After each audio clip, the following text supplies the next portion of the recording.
LeBron James talked about his Lakers' future. He mentioned 2026, and the NBA world went into a frenzy. But in reality, nothing has changed. The same uncertainty that existed before the press conference exists now. LeBron hasn't made a decision. He won't make a decision until the season is over. The only thing that's clear is that LeBron James is still playing. He's still competing. He's still one of the best players in the world. And as long as that's true, the speculation will continue.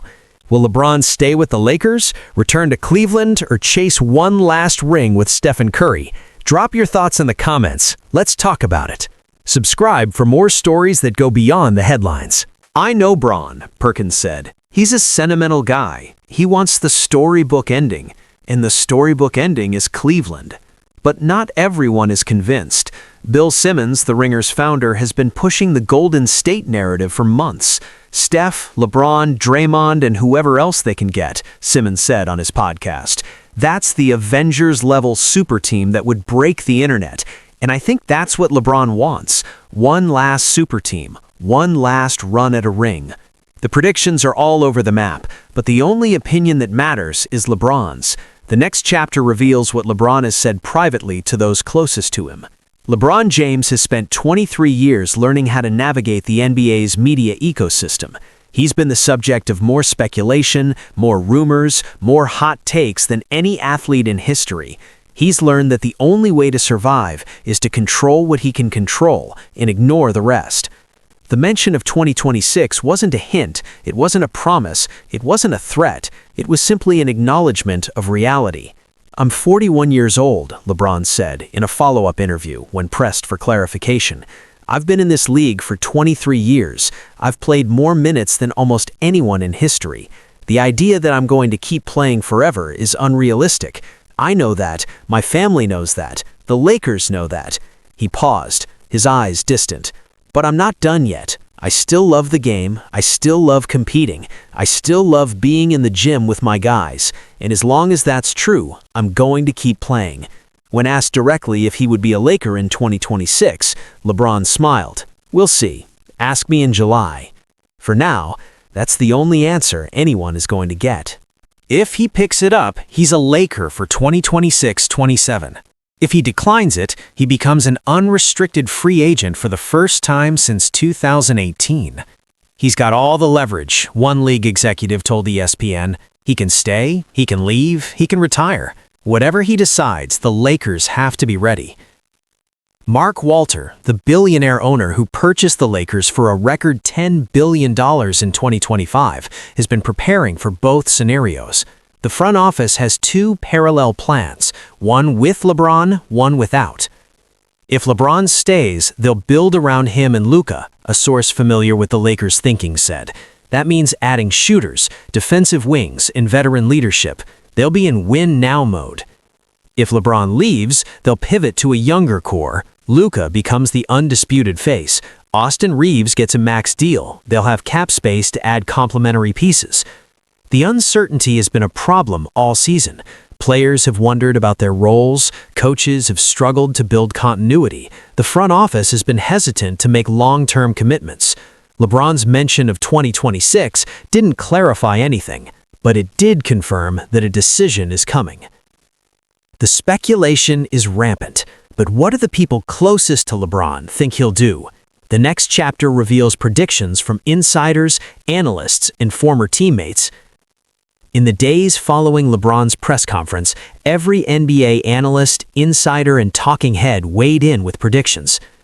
Brian Windhorst, ESPN's foremost LeBron expert and a man who has covered him since high school, was characteristically measured. "I don't think he knows yet," Windhorst said on Get Up.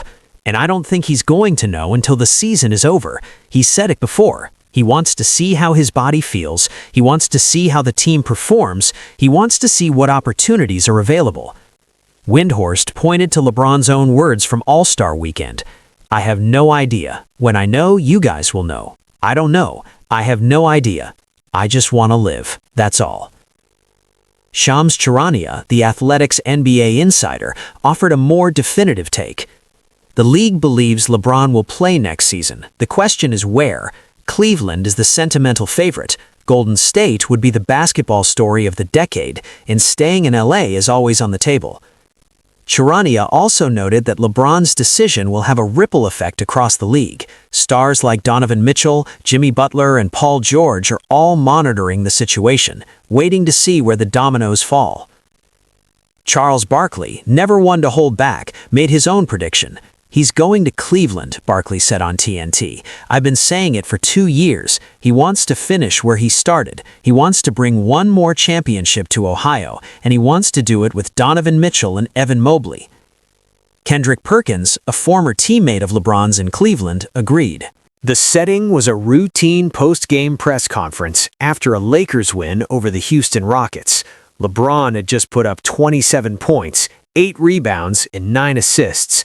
Another night at the office for the 41-year-old legend. The questions were the usual mix. What went right? What needs improvement? How does the team look heading into the playoffs? Then, a reporter asked the question everyone was thinking, but few had the courage to voice. "LeBron, your contract situation has been a topic of discussion all season. You have a player option for next year. Can you give us any insight into your thinking?" LeBron leaned back. He took a sip of water, and then, for the first time in months, he gave a direct answer. "I'm not going to make any announcements tonight," he began, his voice calm. "But I will say this. I've been doing this a long time, and I've learned that the best decisions are made when you have all the information. Right now, I don't have all the information." He paused, letting the weight of his words settle. "What I do know is that I love this game. I love competing. I love being in the locker room with my guys, and I'm not ready to give that up. Not yet." The mention of "not yet" was enough to send reporters scrambling, but LeBron wasn't finished. "2026 is going to be an interesting year for me. That's all I'll say. We'll see what happens." The room buzzed. 2026? He said 2026? Was he hinting at retirement, a move to another team, or simply the natural expiration of his current deal? The press conference ended minutes later, but the speculation had just begun. LeBron's words were measured but revealing. The next chapter breaks down what his reference to 2026 might actually mean, and why the Lakers front office is already planning for both scenarios. To understand why LeBron's mention of 2026 sent shockwaves through the NBA, you have to understand the landscape of his contract and the Lakers' long-term plans. LeBron James signed a 2-year, $104 million extension with the Lakers in 2024, including a player option for the 2025-26 season. This season, 2025-26, is the final guaranteed year of that deal. He holds a $52.6 million player option for next season. LeBron James just did something he rarely does. He talked about his future, not in cryptic social media posts, not through back-channel leaks, directly, openly, honestly. And the mention of 2026 has sent shockwaves through the Lakers front office. Is he staying? Is he leaving? Is he finally ready to walk away? The King has never been more transparent, and what he said next has the entire NBA holding its breath.